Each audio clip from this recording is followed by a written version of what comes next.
বললেন ইন্নী লা উযীউ আমালা আমিলিন মিনকুম মিন যাকারিন আও উনসা বা'দুকুম মিন বা'দ, তোমাদের মধ্যে পুরুষ এবং মহিলা যেই ভালো কাজ করবে তার ভালো কাজের প্রতিফলন আমি আল্লাহ তাআলা কখনো নষ্ট করব না। সুবহানাল্লাহ। বা'দুকুম মিন বা'দ, নারী পুরুষ একে অপরের সহযোগী। সুবহানাল্লাহ। এই জন্য আল্লাহ তাআলা নারী পুরুষকে কখনো ভেদাভেদ করেন নাই, যে নারী যদি 1 রাকাত নামাজ আদায় করে 2 রাকাত নামাজ আদায় করে তার সওয়াবটা একটু কম হবে, পুরুষেরটা তুলনামূলকভাবে একটু বেশি হবে, এমন কোথাও আছে? সবার জন্য সমানভাবে আল্লাহ তাআলা দিয়েছেন। এবং আল্লাহ তাআলা পৃথিবীতে এই সত্য কথাগুলো বুঝিয়ে দেওয়ার জন্য নবী রাসূলগণ প্রেরণ করেছেন। এই পৃথিবীতে নবী পাঠানোর পেছনে আল্লাহ তাআলার একটা উদ্দেশ্য ছিল। উদ্দেশ্যটা আল্লাহ তাআলা নিজেই বলছেন, ওয়াল্লাযী আরসালা রাসূলাহু বিল হুদা ওয়া দীনিল হাক্কি লিইয়ুযহিরাহু আলাদ দীনি কুল্লি ওয়ালাউ কারিহাল মুশরিকুন। আমি আল্লাহ তাআলা নবী রাসূলদেরকে প্রেরণ করেছি, আমি তাদেরকে পাঠিয়েছি রাসূলাহু বিল হুদা ওয়া দীনিল হাক্কি, সত্য ধর্ম এবং হেদায়েতের বাণী দিয়ে তাদেরকে প্রেরণ করেছি। পাঠানোর পেছনে আমার উদ্দেশ্য ছিল লিইয়ুযহিরাহু আলাদ দীনি কুল্লি, সব ধর্মের উপরে ইসলামটাকে যেন তারা বিজয়ী হিসেবে প্রতিষ্ঠিত করে। সুবহানাল্লাহ। তার মানে হচ্ছে নবী রাসূলগণ পাঠানোর উদ্দেশ্য যদি আমাদেরকে কেউ প্রশ্ন করে যে বলো তো নবীকে আল্লাহ তাআলা কেন পাঠালেন, তাহলে কোরআনের ভাষ্য অনুযায়ী আমরা বলবো সকল দলমত নির্বিশেষে মানুষের মনোগড়া মতবাদের উপরে আল্লাহ তাআলার পবিত্র কালামকে প্রতিষ্ঠিত করা, আল্লাহর নীতিমালাকে প্রতিষ্ঠিত করার জন্যই আল্লাহ তাআলা নবীদেরকে পাঠিয়েছেন। যে নবী রাসূলদেরকে আল্লাহ তাআলা প্রেরণ করার উদ্দেশ্য সকল ধর্ম সকল মতের উপরে কার মতকে প্রাধান্য দেওয়ার জন্য?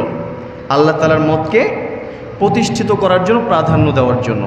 এই প্রতিষ্ঠা করার দায়িত্ব এটা কি? এটা কি সুন্নাত নাকি ফরজ? আপনারা কি মনে করেন? এটা আবশ্যক না? এটা করতে হবে। এই পৃথিবীতে আল্লাহ তাআলা তো আমাদেরকে না পাঠিয়ে অন্য কাউকে পাঠাতে পারতেন, কিন্তু আমাদেরকে পাঠানোর পূর্বে আল্লাহ তাআলার স্টেটমেন্টটা কি ছিল?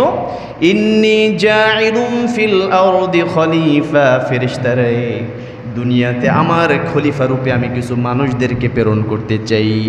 সুবহানাল্লাহ। খলিফা বানিয়ে, খলিফা মানে হচ্ছে আল্লাহর প্রতিনিধিত্ব করব। যেমন ধরুন এই এলাকায় কোনো একজন ভদ্রলোক, তার অনুপস্থিতিতে তার পক্ষ থেকে কিছু মানুষ পাঠিয়ে দেওয়া হলো, তার যে কাজগুলো ছিল সেই কাজগুলো ওই কয়েকজন মানুষ দায়িত্বপ্রাপ্ত হয়ে তারা পুরো এলাকায় করলো। এটা হচ্ছে তার খলিফার দায়িত্ব পালন করলো। তারা এই মানুষগুলো তার খলিফার দায়িত্ব পালন করেছে। ঠিক অনুরকমভাবে আল্লাহ তাআলা আমাদের সামনে উপস্থিত নাকি অনুপস্থিত? একদিক থেকে আল্লাহর কোনো দিক থেকে আমরা আল্লাহ তাআলার আয়াতের বাহিরে না, আল্লাহ আমাদেরকে দেখেন, এতে কোনো সন্দেহ নাই। কিন্তু আমাদের বাহ্যিক দৃষ্টিতে আমরা আল্লাহকে দেখতে পাই না। কারণ পরীক্ষার প্রশ্ন যদি উত্তর যদি দেখে যায় তাহলে তো সেটা পরীক্ষা হতে পারে না। তো আল্লাহ তাআলাকে না দেখা এটাই হচ্ছে বান্দার জন্য পরীক্ষা। দেখলে তো সবাই ইবাদত করতো, সবাই বিশ্বাস করতো, এতে কোনো পরীক্ষার ভেদাভেদ থাকতো না। কিন্তু না দেখে কয়জন করতে পারে, এটাই হচ্ছে মূল কথা, পরীক্ষা। তাহলে এখানে বিষয়টা আমাদেরকে বুঝতে হবে যে আল্লাহ তাআলা আমাদেরকে দুনিয়াতে প্রেরণ করেছেন, আমাদেরকে ওই মানুষদের মতো খলিফার দায়িত্ব দিয়েছেন। আমাদের দায়িত্ব হচ্ছে সবার জায়গা থেকে আমাদের জীবন থেকে মৃত্যু পর্যন্ত আমাদের পরিবার, আমাদের সমাজে, আমাদের রাষ্ট্রের মধ্যে আল্লাহ তাআলার এই বিধানগুলো কি কি পালন হচ্ছে, কি কি পালন হচ্ছে না, পালন করতে হলে কি কি করতে হবে, এই স্টেপগুলো নেওয়ার জন্য সচেষ্ট হওয়া, এটাই হচ্ছে আমাদের খেলাফতের দায়িত্ব। সুবহানাল্লাহ বলবেন না? কিন্তু আমরা না বুঝেই এই খলিফার দায়িত্বটাকে আমরা গুলিয়ে পাকিয়ে বিভিন্ন তহমত দিয়ে, অপবাদ দিয়ে এটাকে ঘুচানোর চেষ্টা করি, এটাকে ঢাকবার চেষ্টা করি, কিন্তু এটা ঠিক না। আপনাকে আজীবন ধরেন আমাদের দেশের মধ্যে জেনার জন্য যে শাস্তি আল্লাহ বলে দিয়েছেন একটা, মানুষ করতেছে কি আরেকটা। আল্লাহ দিয়েছেন জেনা করলো আয-যানিয়াতু ওয়াজ-যানি ফাজলিদু কুল্লা ওয়াহিদিন মিনহুমা মিয়াতা জালদা, 100 দোররা মারতে হবে, কোনো কথা নেই। এরপরে রজমের বিধান ইসলামে রয়েছে যে পাথর নিক্ষেপ করে হত্যা করে ফেলতে হবে যদি বিবাহিতা হয়। তাহলে আল্লাহর বিধান ছিল এটা, কিন্তু আমাদের দেশে কি এটা হচ্ছে? তো অন্যটা হচ্ছে। অন্যটা কে করলো? এটাকে আল্লাহ করেছেন নাকি মানুষ করেছে? বোঝাটা খুব সহজ। তা মানুষ যেটা করেছে এটা আমাদের বাহ্যিক দৃষ্টিতে যত ভালো হোক, এটাকে আমরা ভালো বলতে পারি, কারণ আল্লাহ বলেছে অন্যটা। এই জন্য আল্লাহ যেটা বলেছেন, আল্লাহ তাআলা যেটা নির্বাচন করেছেন, সেই বিষয়টাকে আমাদের জন্য পরিগণিত করা, সেটাকে আমাদের জন্য নির্ধারিত করা, যদি এটা আমরা করতে পারি তাহলে আমরা খেলাফতের দায়িত্ব পালন করলাম। এই জমিনের মধ্যে আল্লাহ সুবহানাহু ওয়া তাআলার পক্ষ নিয়ে আমাদের দায়িত্ব হচ্ছে শুধুমাত্র খেয়ে পরে ভালো আছি, আল্লাহর দায়িত্বগুলো পালন করলাম না, এই দিনের প্রতিষ্ঠার কাজে আমরা কেউ মনোনিবেশ করলাম না, তাহলে কেমন যেন আমাদের দিনটাই অপূর্ণ থেকে যায়। দিনটাকে পরিপূর্ণতা দিতে হলে আমি যদি বলতে চাই যে আমি কমপ্লিট কোড অফ লাইফ, সম্পূর্ণ ইসলামটাকেই মনে প্রাণে লালন করি, মান্য করি, এতে কোনো সন্দেহ নাই। যদি এই দাবিতে আমি দাবিদার হয়ে থাকি, তাহলে আমাকে আল্লাহর জমিনে আল্লাহর আইন প্রতিষ্ঠা করার জন্য চেষ্টা করতে হবে নাকি বিরোধিতা করতে হবে? এটা ঈমানের দাবি, মনে রাখবেন। তাহলে এটা ফরজ। এটা কি? আল্লাহ তাআলা বললেন, যদি আল্লাহর দিন প্রতিষ্ঠা করার জন্য কোনো ব্যক্তির হৃদয়ে যদি না কাঁদে, হৃদয়ে থেকে যদি সে এটার জন্য সচেষ্ট না হয়, চেষ্টা না করে, সে যত নামাজ কালাম আদায় করতে পারে, রোজা পালন করতে পারে, হজ করতে পারে, যাকাত দিতে পারে, যা কিছু করুক না কেন, ওই ব্যক্তি সম্পর্কে আল্লাহ বলেছেন আমার নীতিমালার মধ্যে পরিমাপক হচ্ছে দুইটা। কয়টা পরিমাপক? হচ্ছে দুইটা।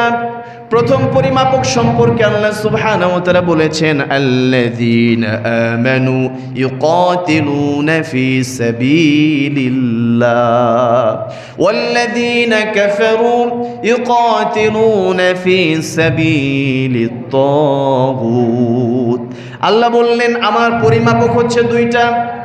কোন ব্যক্তি ঈমানদার, তার জন্য একটা নীতিমালা রয়েছে, সেই ব্যক্তি আজীবন আল্লাহর পথে সচেষ্ট হবে, আল্লাহর পথে সে যুদ্ধ করবে। সুবহানাল্লাহ। আর কাফের যে ব্যক্তি রয়েছে, ইউকাতিলুনা ফি সাবিলিত তাগুত, কাফের আজীবন আল্লাহর বিরুদ্ধে গিয়ে আল্লাহর পক্ষে থেকে আল্লাহর জন্য যুদ্ধ করবে না, সে বরং শয়তানের পক্ষ নিয়ে শয়তানের পক্ষে যুদ্ধ চালিয়ে যাবে।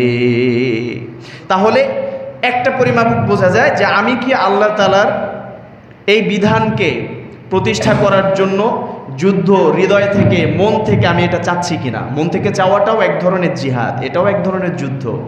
আমি চেষ্টা করছি কিনা, আমার বুদ্ধিটাকে আমি আসলে এই দিকে কাজে লাগাচ্ছি কিনা, আমার বুদ্ধি দিয়ে দিন প্রচারের স্বার্থে কোনো কিছু হচ্ছে কিনা, এটা আমাকে প্রশ্ন করতে হবে। যদি না করি তাহলে বুঝতে হবে আল্লাহ বলে দিয়েছেন যে ঈমানদার সেই ব্যক্তি প্রকৃত, সবাই বলবে আমি ঈমানদার, কিন্তু প্রকৃত ঈমানদার সে যেই ব্যক্তি আল্লাহর জন্য যুদ্ধ করে, আল্লাহর পক্ষে কি করে? যুদ্ধ করে। আমি যদি আমার হৃদয় থেকে আল্লাহর জন্য আমার মন যদি না কাঁদে, আল্লাহ সুবহানাহু ওয়া তাআলার মহান বিধানের প্রতি যদি আমার সম্মান বোধ না জাগে, আল্লাহ তাআলার দিন কায়েমের পেছনে যদি আমার অ্যালার্জেটিক ভাব আসে, বুঝতে হবে আমি ঈমানদার নাকি কাফের। এটা কাউকে বলে দিতে হবে? এটা বুঝতে হবে। তাহলে বুঝলাম যে এটা হচ্ছে ফরজ ঈমানের দাবি, না হলে ঈমান থাকবে না। এরপরে এই দায়িত্ব কি শুধু পুরুষের নাকি মহিলারও আছে? ইসলামটাকে প্রচার প্রসার করা, মানুষের ভিতরে এটাকে প্রতিষ্ঠা করা, আল্লাহ তাআলা যেটা বলে দিয়েছেন যেখানে, সেই কাজটা সেখানে যেন হয়, এই দিকে লক্ষ্যপাত করা, দৃষ্টিপাত করা, এটা কি শুধুমাত্র পুরুষের দায়িত্ব নাকি মহিলার? জোরে বলবেন। সবার দায়িত্ব না? সবার দায়িত্ব। আল্লাহ এই শিক্ষায় আমাদেরকে শিক্ষিত করার জন্য আমাদেরকে বলেছেন